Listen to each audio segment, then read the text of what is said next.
Selamat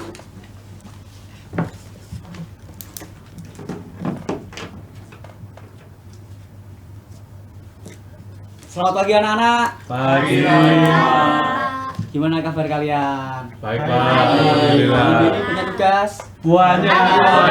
Oke, semangat ya, dikerjain semua. Ya. Aku minta Testa untuk memimpin pelajaran hari ini. Baik Pak, mungkin saya izin memimpin untuk berdoa teman-teman dan Bapak. Jadi sebelum kita memulai pembelajaran pada pagi hari ini, alangkah baiknya kita untuk menundukkan kepala sejenak agar diberi kelancaran dan kemudahan. Berdoa saya pimpin, berdoa mulai. Amin.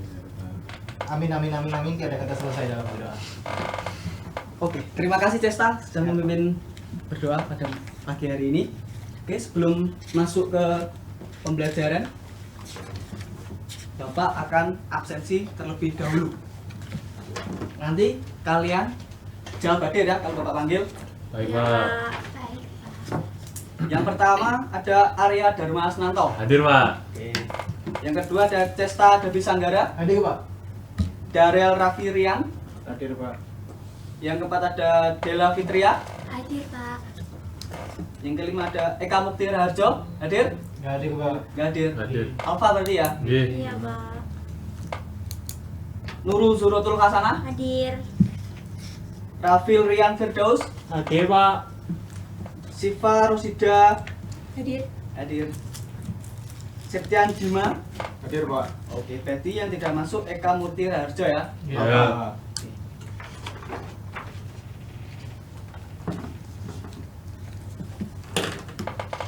Baik anak-anak, hari ini kita akan belajar tentang demokrasi liberal yang ada di Indonesia. Periode tahun 1950 sampai 1959. Nah, nanti ada 3 tujuan pembelajaran yang harus kita capai pada pembelajaran hari ini.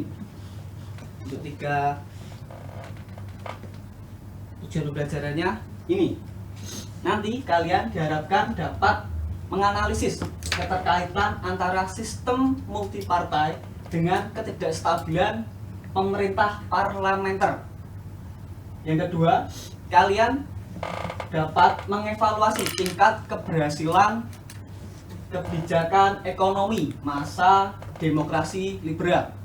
Terus yang ketiga, kalian dapat mengonstruksi solusi alternatif yang seharusnya dilakukan untuk menghindari kegagalan pemerintahan dalam demokrasi liberal saat itu. Oke, paham? Paham, Pak.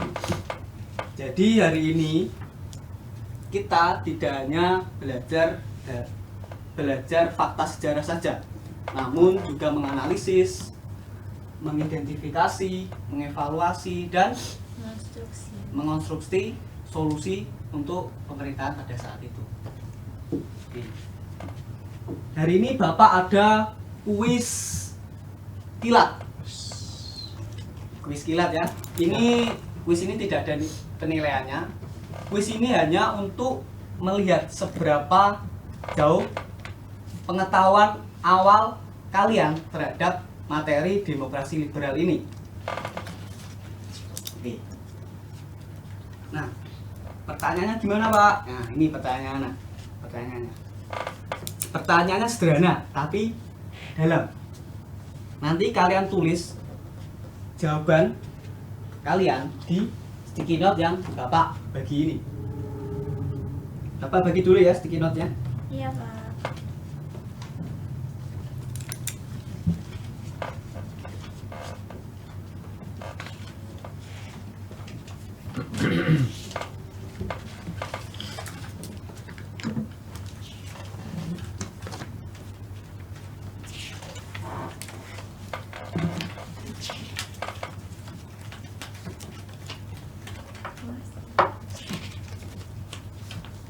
Makasih, Pak. Oke, sama-sama.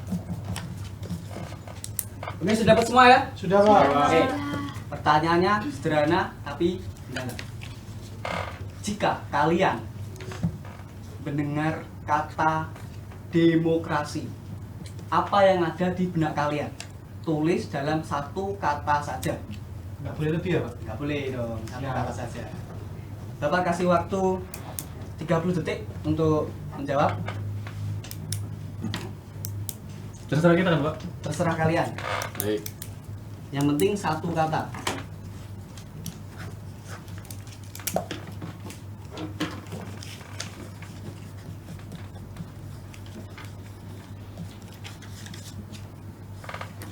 Ini dikasih nama apa enggak, Pak?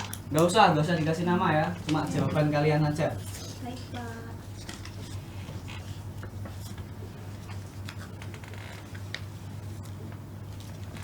Sudah Pak.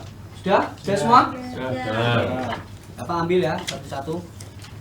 Nih, Testa. Apa ini? Bebas. Bagus sekali. Betul, Pak. Arya apa Arya? Chaos, Pak. Chaos. Menarik sekali chaos. Chaos. Bima apa Bima? Pilih. Ada partai. Ada rakyat. Rafil apa Rafil? Merdeka, Pak. Merdeka. Merdeka. 45 ini. Betul. Iya, betul. Bersuara. Dorotul. Parlemen. Parlemen. Wah, sangat-sangat menarik semua ini jawabannya.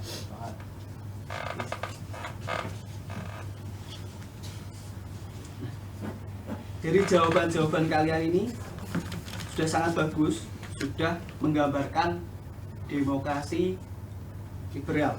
Nah, seperti ini contohnya bebas. Bebas. Demokrasi identik dengan kebebasan. Kebebasan individu yang artinya setiap individu bebas memilih, bebas berpendapat.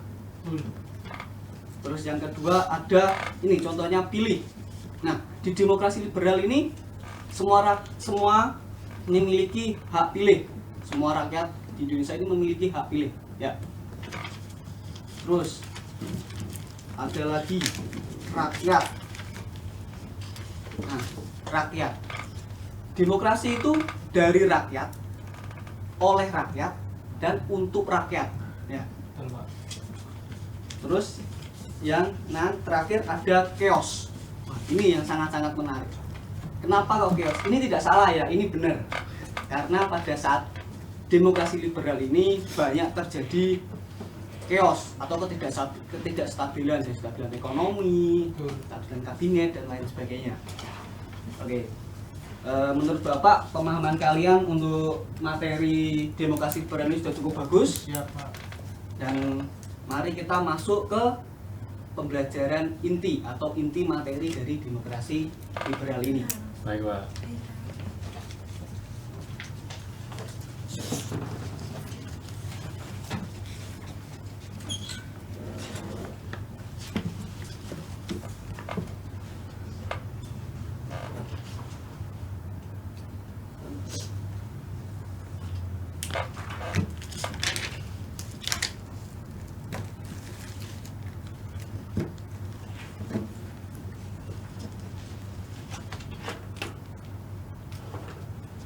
Baik, tadi kalian sudah menjawab apa itu demokrasi, betul? Betul. Nah, Betul. apa itu demokrasi? Tadi saya itu terfokus pada salah satu kata yang kalian sampaikan, yaitu chaos. Nah, itu adalah salah satu ciri dari demokrasi liberal, yaitu chaos.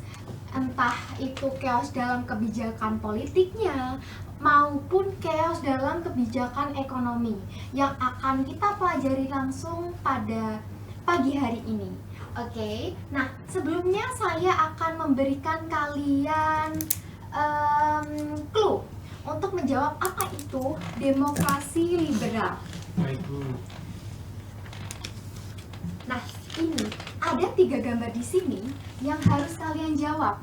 Ini jika kalian bisa menjawab makna dari gambar-gambar ini, maka kalian akan mengetahui apa itu demokrasi liberal. Oke, yang pertama di sini. Di sini ada orang dengan tempelan tulisan free. Lalu yang kedua ada surat suara. Nah, di surat suara ini terdapat berbagai macam partai. Oke, yang selanjutnya ada orang rapat. Banyak sekali nih orang rapatnya. Nah, kira-kira anak anak sekarang ini tahu nggak makna dari gambar-gambar ini itu apa saja? Ada yang mau angkat tangan? Saya Bu, Oh, boleh, Cesta. saya ingin menjawab gambar yang pertama Bu. Ini, Orang yang ditimpa tulisan free. baik. Nah itu mungkin representasi pada akhirnya sebuah individu atau setiap orang itu memiliki kebebasan untuk menyampaikan pendapat, menyampaikan sebuah suara, karena itu sebagai hakikatnya hak asasi manusia seperti itu. Oh, betul banget. Apa sih kok ada orang ditempelin free? Berarti orang ini satu, berarti individu. Ditempelin tulisan free. Free ini kebebasan. Jadi betul kata Cesta, kebebasan individu. Jadi prinsip dari demokrasi liberal yang pertama adalah kebebasan individu. Lalu yang kedua, ada yang mau jawab selain Cesta? Saya Bu. Oh, silahkan Dela. Ayo. Itu kan kayak banyak lambang partai. Itu sebenarnya multi partai. Oh, benar banget. Nah, di demokrasi liberal ini identik dengan multi partai. Tumbuh dan berkembangnya partai-partai politik di masa ini dibebaskan sebanyak mungkin. Sampai ada 30 lebih partai di demokrasi liberal ini. Lalu yang ketiga, siapa yang mau jawab? Mungkin saya Bu. Oh, silakan Arya. Apa Ya, ini? kalau saya sih lihat sih itu kan kayak tadi seperti yang Bu Elena bilang kan rapat ya. Mungkin yang saya ingat parlemen Bu. Betul banget. Jadi di demokrasi liberal ini juga pemerintahannya ini diawasi oleh parlemen. Nah, kemudian kita akan menjawab apa itu demokrasi liberal. Jadi demokrasi liberal itu sistem pemerintahan yang didasarkan atas 3 prinsip. Yang pertama itu tadi, clue yang pertama, kebebasan individu. Clue yang kedua yaitu multipartai, tumbuh dan berkembangnya partai politik di masa ini. Nah, yang ketiga itu ada parlemen. Jadi di masa ini ada parlemen yang mengawasi kabinet-kabinet yang bekerja. Jadi nanti di kedepannya nanti kita akan belajar apa itu kabinet ya. Kabinet itu apa sih? Nah, selanjutnya ini kita mengenal lebih jauh apa sih demokrasi liberal. Tadi pengertiannya sudah tahu, 3 prinsipnya sudah tahu. Sekarang kita mengenal karakteristiknya.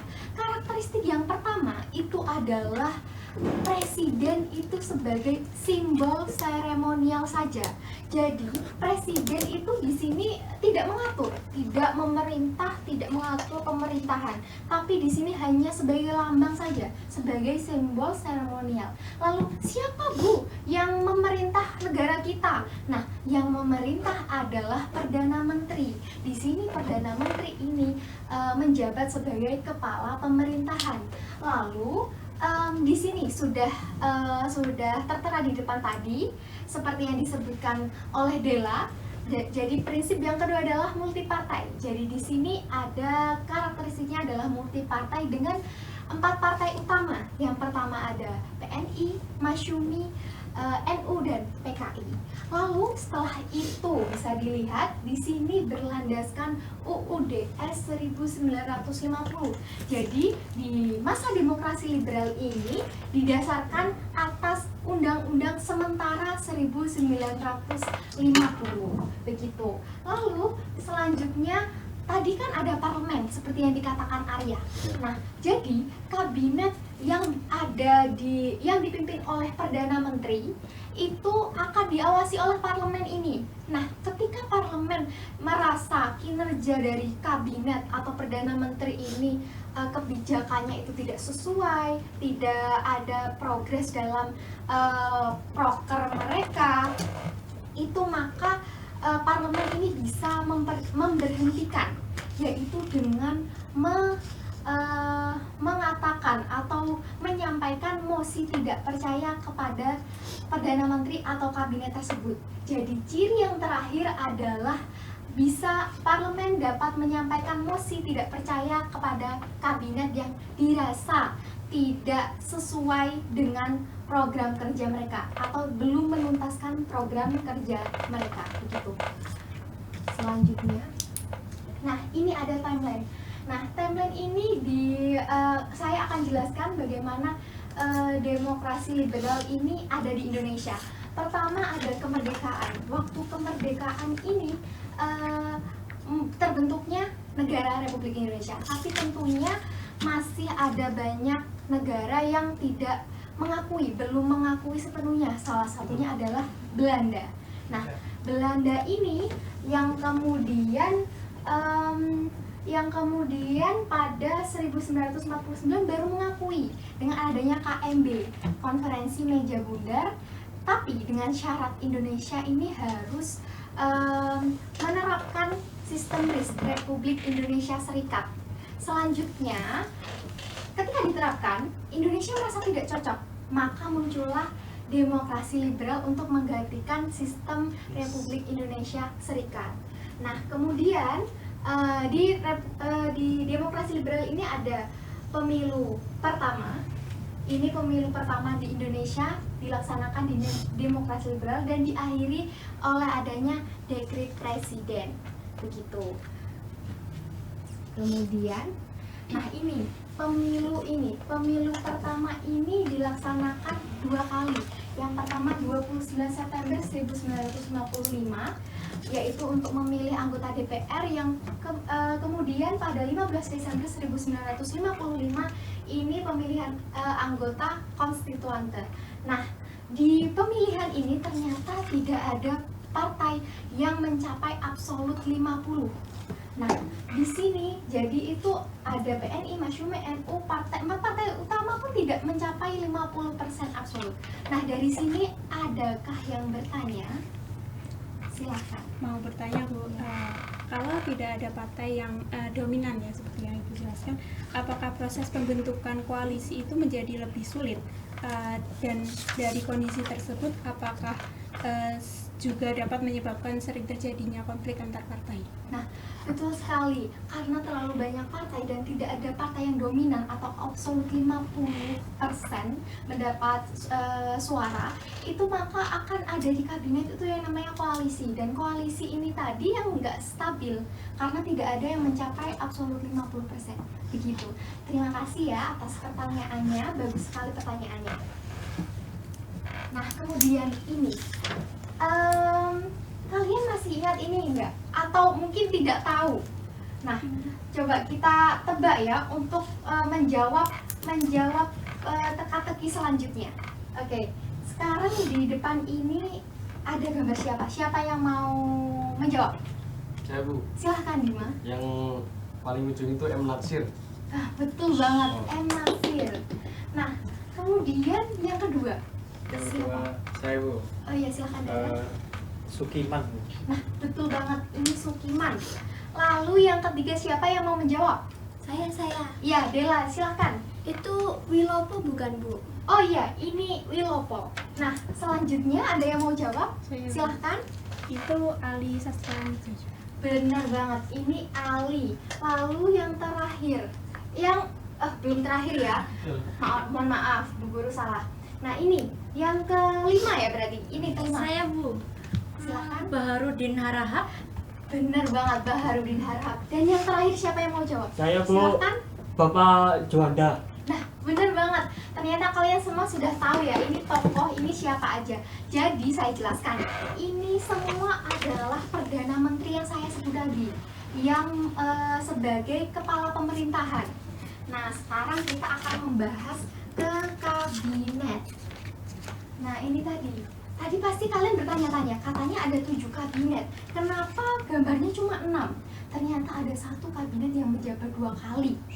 Yang menjabat 2 kali itu ada Ali. Ali itu ada Ali 1 dan Ali 2. Jadi pertama dijabat oleh Natsir yang dikatakan Bima tadi, lalu Sukiman yang dikatakan Darel, lalu ada Wilopo yang dikatakan Dela, lalu ada kemudian Ali ya tadi. Ali, nah Ali ini selain menjabat setelah Wilopo juga menjabat setelah Baharudin. Nah, Baharudin ini adalah salah satu dari kabinet di sini yang tidak mendapatkan mosi tidak percaya yang saya sampaikan tadi. Jadi berhentinya Ali di sini karena Ali ini memang sudah Baharudin di sini karena Baharudin ini sudah melakukan prokernya atau program kerja Baharudin ini sudah dianggap selesai, lalu diakhiri oleh Juanda, dan Juanda ini juga tidak mendapat mosi tidak percaya, tapi karena ada dekret presiden. Nah, kemudian ini ada kebijakan ekonomi. Kebijakan ekonomi ini setiap kabinet berbeda ya. Jadi di kabinet Natsir ini ada Gunting Syarifudin, lalu ada Gerakan Benteng, lalu ada nasionalisasi The Javas Bank, lalu ada kebijakan ekonomi Wilopo, lalu ada kebijakan Alibaba, lalu ada persetujuan Finek, dan ada RPLT, dan ada Munaf. Nah, di sini kebijakan ekonomi. Dari sini apa ada yang bertanya? Saya, Bu. Ya, silakan Rafil. Itu dari apa yang dijelaskan itu satu orang bisa menjabat 2 kali itu selain faktor apa kebijakan ekonominya itu juga apa pengaruh partainya itu juga kuat ya, Bu ya? Iya, benar banget. Jadi yang dimaksud Ali tadi ya? Iya, Jadi iya, yang Ali. Ali itu kan menjabat 2 kali karena di sini banyak partai dan adanya mosi tidak percaya itu yang menjadi masalah di demokrasi liberal, di mana adanya mosi tidak percaya ini kadang disalahgunakan untuk menjatuhkan antar partai seperti itu. Dan di sini itu menjadi karena partainya banyak, jadi ada bagi-bagi kekuasaan, istilahnya begitu. Terima kasih Rafil, pertanyaan yang bagus. Nah, sekarang masuk ke pembagian kelompok. Di sini saya akan membagikan kertas kepada kalian. Nah, kertas ini yang akan kemudian menjadi penentu kalian itu masuk kelompok mana. Di sini akan ada 2 kelompok besar. Kelompok besar ini terdiri kelompok A yang membahas tentang kebijakan politik pemerintahan, dan kelompok B yang membahas tentang kebijakan ekonomi, begitu. Tadi kelompoknya dibeli Bu Helena. Ya. Tidak.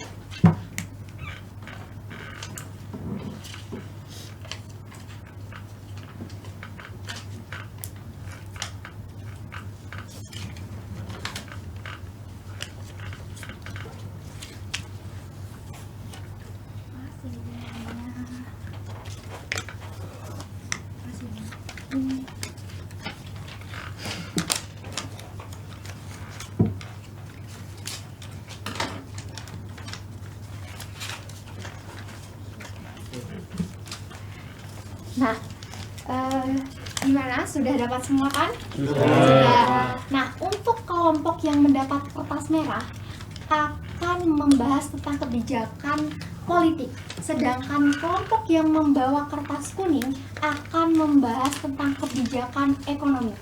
Sekarang saya persilahkan untuk berkelompok.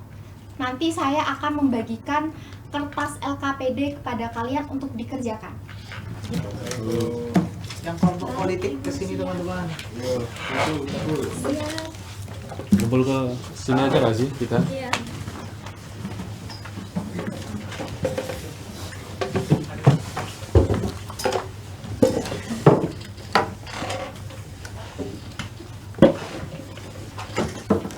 Aduh. KPD-nya Bu. Ya Yang sudah. ekonomi. Sudah. Ini untuk kelompok A, silakan dikerjakan ya. Iya. Dan Terima ini kasih, Bu. untuk kelompok B, silahkan dikerjakan. Baik, terima kasih. Jadi saya jelaskan, itu kalian harus, itu ada rumusan masalah di situ. Ya, Di situ ya. kalian harus menganalisis. Nah, di analisisnya kalian beri kesimpulan setelah itu, oke? Baik Bu. Tulis nama dong. Jadi itu jelek saya. Sama. Kebijakan politik teman-teman. Ya, kita ekonomi. Perhatikan, di sini semua harus terlibat dalam pekerjaan kelompok, harus berdiskusi bersama karena di sini saya ada penilaian diskusi kelompok. Oke. Baik Bu. Kita Saya diberi akan keliling ya. kita diberi waktu berapa menit ini, Bu? Diskusinya 5 menit. Nanti kalian harus presentasi juga soalnya. Oke.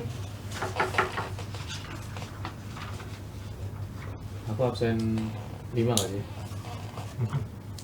Untuk kebijakan politik ini apakah harus ditulis semua, Bu, kabinetnya atau hanya beberapa saja? Kebijakan politik iya ditulis semua kabinetnya. Karena tadi sudah saya jelaskan kan. Kalian tidak mengisi Kita tadi milih apa aja? jadwalnya saja. Tadi kan ada banyak kan ya kebijakannya. Nanti kalian jangan lupa naksir nggak sih? mengaitkan Yang gampang. kenapa sih masih tidak percaya Ada itu dua ya? bisa menjadi Yang benteng kan nggak ketidakstabilan sih? politik Yang di masa benteng. ini. Iya. Baik, Bu. Paling siap. pertama tuh soalnya. Iya. Udah yang benteng ya. Benteng. Ini kan pilih naksir dulu. Bu kita pilih yang benteng Bu. Iya nggak apa-apa. Kalau kebijakan ekonomi memang terlalu kompleks, jadi kalian bisa memilih salah satu saja ya kebijakannya. Nanti kalian analisis apa saja kebijakan tersebut, bagaimana sistemnya dan lain-lain. Nah, nanti setelah itu kalian simpulkan. Kalian juga jangan lupa apakah kebijakan itu gagal atau berhasil begitu. Oh, Oke, nah, baik, baik. setelah menyimpulkan, nah di kesimpulan ini ketentuannya kalian harus mengaitkan kenapa sih kebijakan ini menjadi faktor ketidakstabilan politik, begitu ya? Baik Bu. Baik. Iya. Oh ya, permisi Bu. Untuk yang maju berapa orang ya? Apa kita semua? Oh tidak, dengarkan ya anak-anak. Yang maju itu hanya juru bicara dari tiap kelompok, jadi ketua dari tiap kelompok saja. Jadi hanya satu yang maju untuk mewakili kalian, kelompok kalian masing-masing. Sudah ditentukan atau belum? Sudah. Sudah. Oke. Baik. Dari kelompok politik siapa? Saya, Bu. Cesta, Bu. Oh baik, Cesta. Kalau dari kelompok ekonomi? Saya Bu. Oh ada. Iya. Baik, bagus. Tulis dong. Serahkan benteng. Bu ini boleh Bapak pakai HP bukan? Enggak. Boleh untuk sumbernya ya, Iya. untuk kalian mencari sumber dari internet boleh menggunakan HP. Baik, terima kasih Bu. Nggak usah nggak sih? Kan kita pinter aja ya. Stop terang. Kebijakannya dipilih benteng, serahkan benteng. Gerakan benteng. Serahkan benteng. Kita mulai. Masalah. Sumber-sumber yang ada di sini. Iya. Ternyata susah. Kesimpulannya Coba deh. analisis tahap Buka anu deh. HP deh. Simpulkan Coba. bahwa Ada 3 penyebab. Ada kuota dong. Ada wifi. Tapi kuali. bukan tuh. Saya juga enak, harus lakukan. Antar belakang masalah. Tinggal 1 menit ya waktunya. Wah, Bentar, Bu. sebentar, Bu. Bentar, Bu. Masih nulis Bu. Ayo Bentar, 5 tulisin dong. menit waktunya. Murah ya,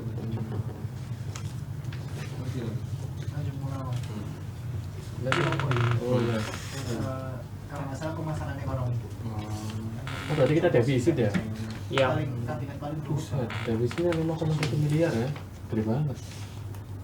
Utang 1,5 triliun. yang mau diangkat. Oh, kita defisit 5,1, utangnya 1,5 ya. 1,5. Ya nggak sih bener ya? Oke. Oh, Nah, makanya kita gitu. sudah selesai. Oh ya. Udah ya. Udah satu sedikit lagi Bu. Bentar, Bu, Lagi, bentar, guys, bentar, bentar. Iya. Oke. Terlalu gampang. Nah, Udah, Bu. udah selesai Bu. Sudah selesai, sudah selesai.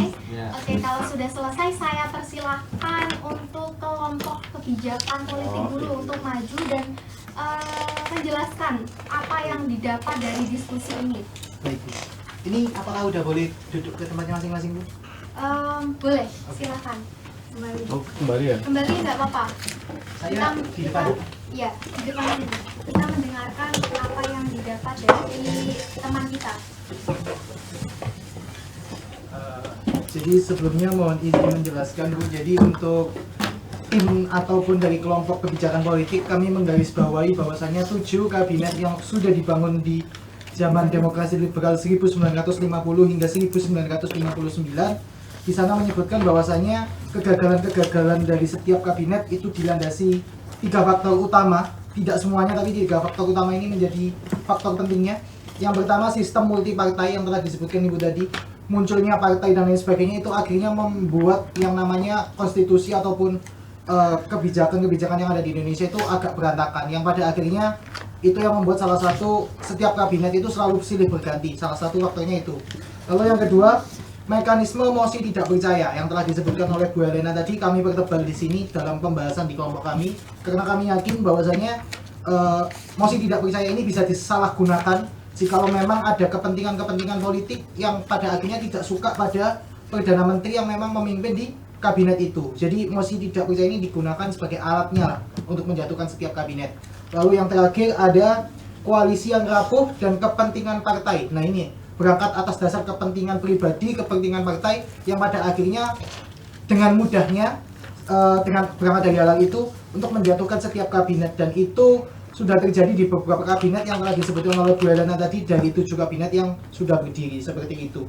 Dan pada akhirnya dengan banyaknya dinamika itu tadi, kami pertebal bahwasanya Bapak Insinyur Soekarno waktu itu akhirnya mengeluarkan dekret 5 Juli untuk menghentikan segala bentuk yang namanya kabinet ini agar tidak jadi kekeosan lagi yang dimaksudkan oleh Bu Helena, dan pada akhirnya cukup efektif dari dekret yang dikeluarkan Presiden pada tanggal 5 Juli 1959 seperti itu.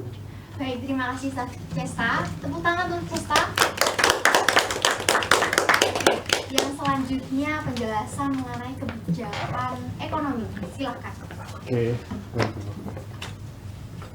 Ya. Halo teman-teman, mungkin dari kelompok ekonomi kita kan tadi udah dijelasin sama Bu Helena juga banyak lah kebijakan ekonominya.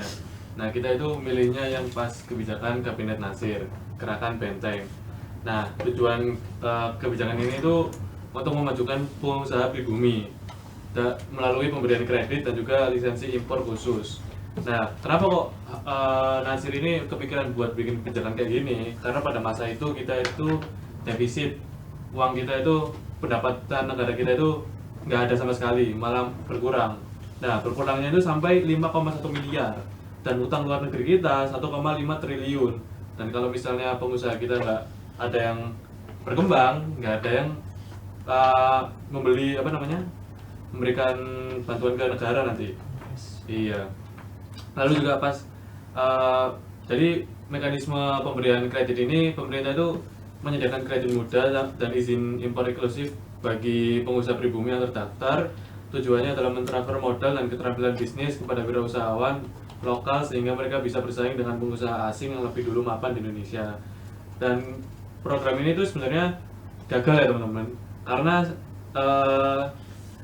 banyak pengusaha pribumi itu yang udah dapat kreditnya, udah dapat impor eksklusifnya, tapi mereka itu malah ngejual lisensinya gitu ke pengusaha Tionghoa yang akhirnya nggak digunakan gitu, dan malah banyak juga korupsi yang merajalela dan tidak muncul kelas pengusaha pribumi yang mandiri.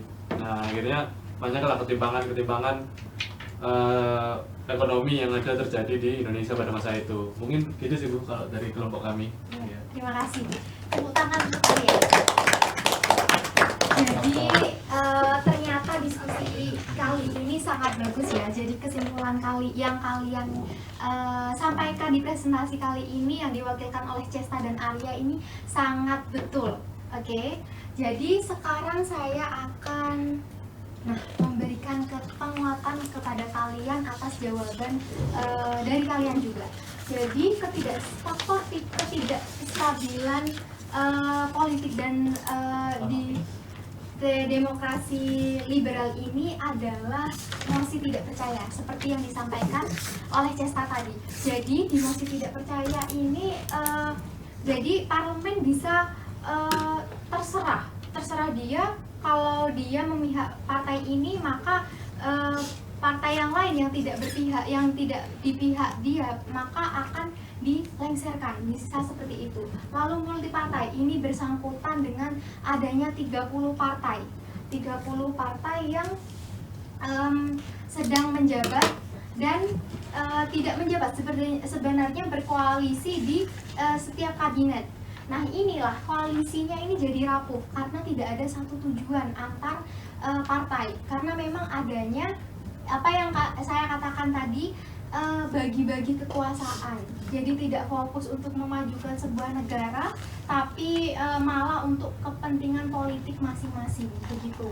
Lalu ada kegagalan ekonomi. Seperti yang disebutkan Arya tadi, ada kegagalan ekonomi ternyata. Malah adanya penyalahgunaan dan lain sebagainya. Jadi salah satu yang berhasil adalah nasionalisasi di Javas Bank pada kebijakan ekonomi itu, di perubahan nasionalisasi. Jadi Javas Bank dirubah menjadi Bank Indonesia seperti itu. Lalu ada gangguan keamanan. Nah ini apa? Ini asing terdengar kan, di awal tadi belum disampaikan. Jadi ada gangguan keamanan di sini apa? Adanya banyak pemberontakan ternyata di Indonesia.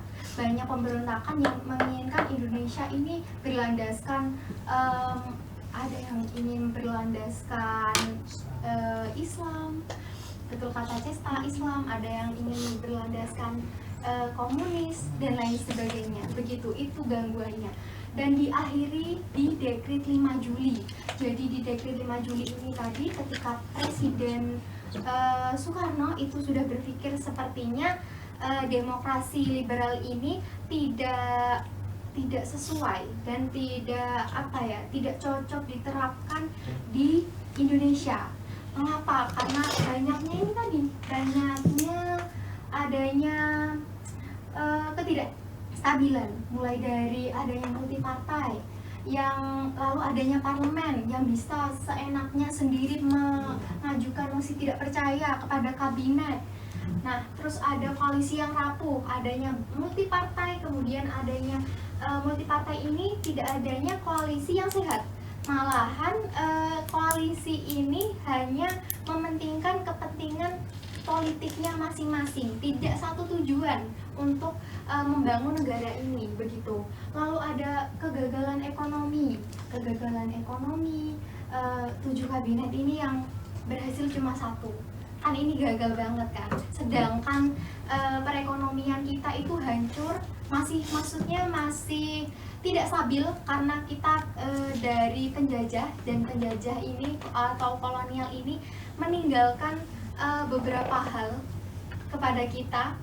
Jadi itulah yang menjadi ketidakstabilan ekonomi dan belum teratasi di demokrasi liberal. Lalu ada gangguan keamanan seperti yang saya jelaskan tadi. Jadi Presiden Soekarno di sini memikirkan, oh ternyata ketika diterapkan demokrasi liberal ini tidak makin bagus, tapi ternyata tidak menyelesaikan masalah-masalah yang ada di Indonesia. Ternyata belum cocok nih sistem ini dengan sistem Indonesia. Kemudian inilah diakhiri di dekret presiden yang isinya ada 3. Yang pertama adalah penghapusan Dewan Konstituante, yaitu dewan yang dibentuk untuk membentuk UUD baru, tapi ternyata gagal. Lalu setelah itu adanya perubahan dari landasan. Jadi yang didasarkan atas UUD 1945 yang awalnya dihapus dan digantikan oleh UUDS, itu dikembalikan lagi ke UUD 1945 dan UUDS-nya dihilangkan. Nah, setelah itu ada pembentukan DPAS dan MPRS di sini. Jadi begitu, itu akhir dari demokrasi liberal.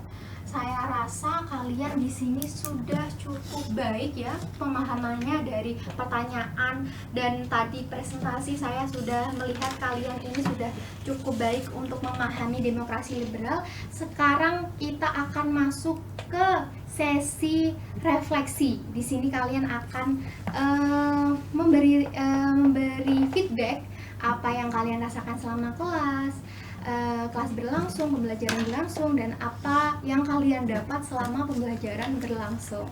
Oke, anak-anak? Oke, siap.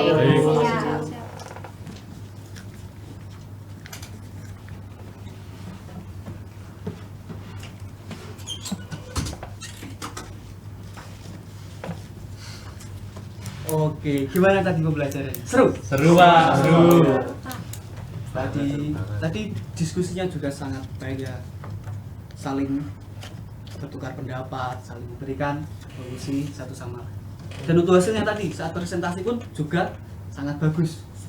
Jadi dari kelompok A tadi Mas Esta saat maju juga sudah menjelaskan tentang sistem multipartai ini mengganggu kestabilan kabinet. Nah ini juga sangat bagus. Lalu ada kelompok B tadi juga sudah membahas tentang Ekonomi, Pak. sistem itu kebijakan ekonomi pada saat demokrasi liberal ini masih reaktif atau belum bagus lah pada saat itu. Nah kedua ini saling berhubungan sudah sangat bagus. Jadi tadi oke, kita lanjut ke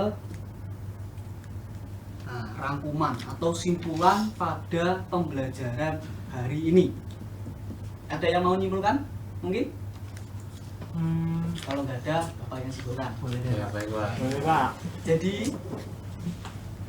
demokrasi liberal ini berlandaskan UUDS tahun 1950 yang dimana kabinet ini bertanggung jawab kepada parlemen kurang lebih 9 tahun, 7 kabinet silih berganti, yang artinya satu kabinet ini hanya bertahan 1 tahun 3 bulan kurang lebih segitu.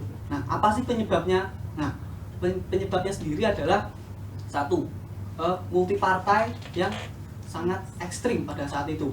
Terus yang kedua itu adanya mosi tidak percaya yang mudah dijatuhkan. Lalu yang ketiga ada itu masalah di daerah-daerah, konflik di daerah. Terus yang terakhir itu ada kebijakan ekonomi yang masih buruk pada saat itu. Jadi gitu pada pelajaran hari ini. Kesimpulannya ya, paham? Paham. Paham. Sebelum Bapak akhiri pada pembelajaran hari ini, Bapak ada refleksi singkat untuk kalian, ya tentunya untuk Bapak sendiri juga. Nah, refleksinya nanti Bapak bagi kertas refleksi ya, nanti diisi. Nah, kertas refleksi ini ada 3 poin. Ini yang kalian tulis tadi. Yang kedua, yang 2 ini adalah materi apa yang kalian masih belum paham dan ingin kalian dalami. Paham? Yang kedua, yang terakhir ini adalah kalian memberikan solusi jika kalian berada di tahun 1950 pada saat itu. Oke, paham? Paham. Dulu ya tasnya. Terima kasih, Pak.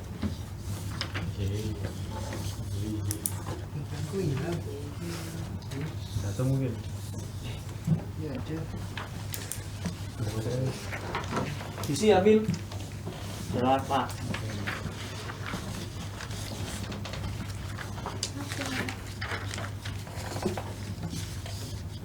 Ayo, Bapak beri waktu 2 menit untuk menjawab.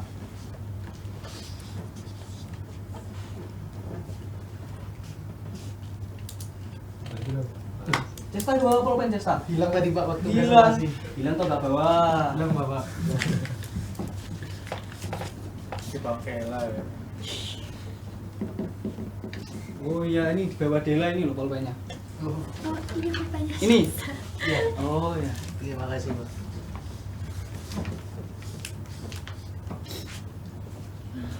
Udah, Bil?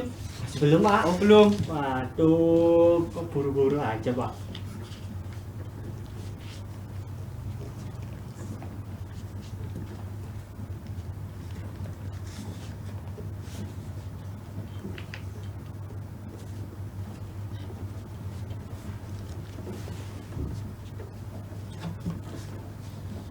Waktu tinggal 30 detik. Bentar, Pak.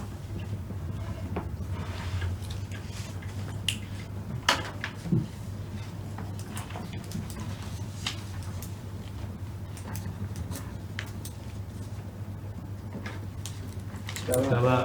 Yuk, Ah, udah semua? Jangan lupa. Sudah. Belum. Ayo cepat. Dirahasiakan. Sama banget kamu Rafil.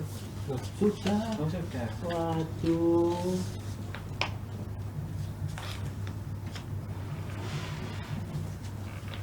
Ayo waktunya. Sudah, Oke, Pak. waktunya habis ya. Sudah. Sudah. Sudah Pak. Oke, terima kasih untuk pembelajaran hari ini. Nanti untuk kertas refleksinya dikulun di Bapak saat kalian keluar dari ruangan ini. Bapak sini ya. Baik, Pak. Pak, untuk LKPD-nya sekalian berarti. Ya, KTP-nya sekalian. Sini Bapak. Dimulai dari sini Bapak. Iya, nanti keluarnya bergantian ya. Silakan Baik, Pak. dari paling pojok sini ke belakang. Diurut. Pojok. Mulai sekarang Pak. Enggak, nanti. Oh, nanti. Oh.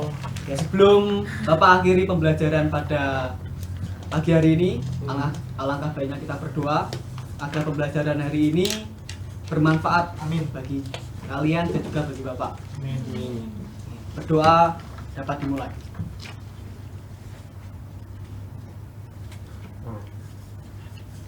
Berdoa tidak pernah selesai. Oke, terima kasih atas waktunya untuk hari ini. Sampai jumpa di pertemuan yang akan datang. Bapak akhiri. Wassalamualaikum warahmatullahi wabarakatuh. Waalaikumsalam warahmatullahi wabarakatuh.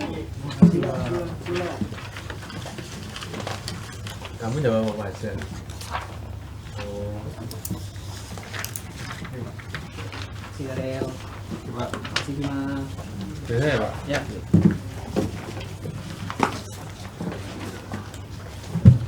Terima kasih Arya. Makasih Pak. Terima kasih sih Pak. Terima kasih Raul. Terima kasih Pak. Terima kasih. Terima kasih Raul.